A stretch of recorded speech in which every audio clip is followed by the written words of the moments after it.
बाबरी मस्जिद का मसला आया तो ओवैसी बोलेगा, CAA का कानून आया तो ओवैसी बिल को फाड़ेगा, ट्रिपल तलाक का मसला आया तो ओवैसी बोलेगा, NRC का मसला आया तो ओवैसी बोलेगा, बिल्किस का मसला आया तो ओवैसी बोलेगा, खेड़िया में बच्चों को रोड पर लाकर सरेआम उनकी बेइज्जती करके पीटा जाता है तो ओवैसी बोलेगा, बीजेपी और मोदी के खिलाफ अगर कोई खुलकर बोलेगा तो ओवैसी बोलेगा, UAPA का कानून बीजेपी अमित शाह ने लाया तो हमने उसकी मुखालिफत की, सब साथ दे रहे थे। हम जब आपके लिए लड़ते हैं तो हमारी गाड़ी पर गोलियां चलाई जाती हैं। हम आपके लिए लड़ते हैं तो कोई दिन ऐसा नहीं जाता जब मुझ पर झूठे इल्जाम नहीं लगा दिए जाते। आप अपने दिल पर हाथ रखकर सोचिए कि भारत की पार्लियामेंट में मजलिस इत्तेहादुल मुस्लिमीन के 2 MP हैं, और जब अल्लाह के फजलो करम से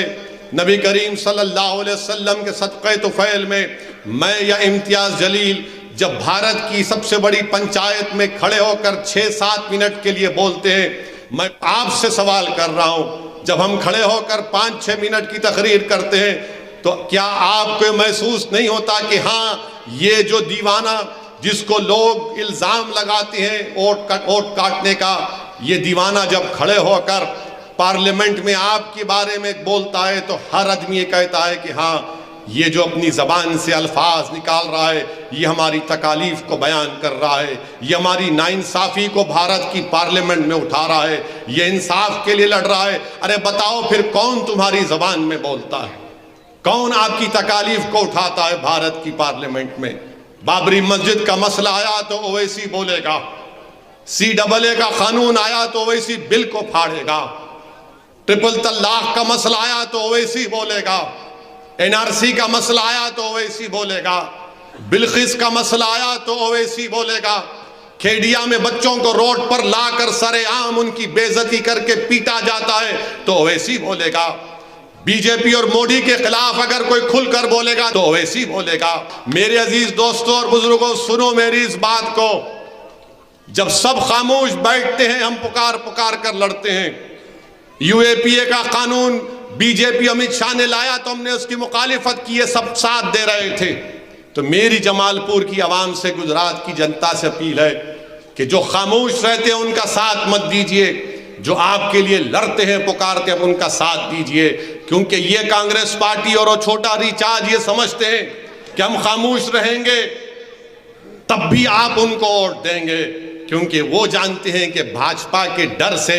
आप उनको वोट देंगे। याद रखिए, अगर आप आपके लड़ने वालों का साथ नहीं देंगे और जो खामोश रहेंगे उनका साथ देंगे तो कहीं खुदा ना खास्ता वो हमेशा के लिए आपको खामोश ना कर दे। वोट डालना आपका इख्तियार है, मगर मैं आपसे अपील कर रहा हूं कि हम आपके लिए लड़ते हैं मेरे इज्जतदार माँ और बहनों।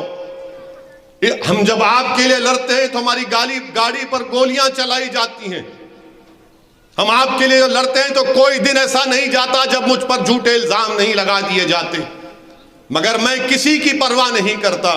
क्योंकि मेरा यकीन है कि मेरी इज्जत और मेरी जिल्लत का फैसला करने वाला ये कांग्रेस और दूसरी पार्टियां नहीं है, वो अल्लाह सुब्हानहू व तआला है।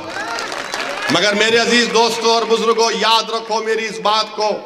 अगर आप इस जलसे में आए हैं कि ओवैसी का भाषण सुनेंगे,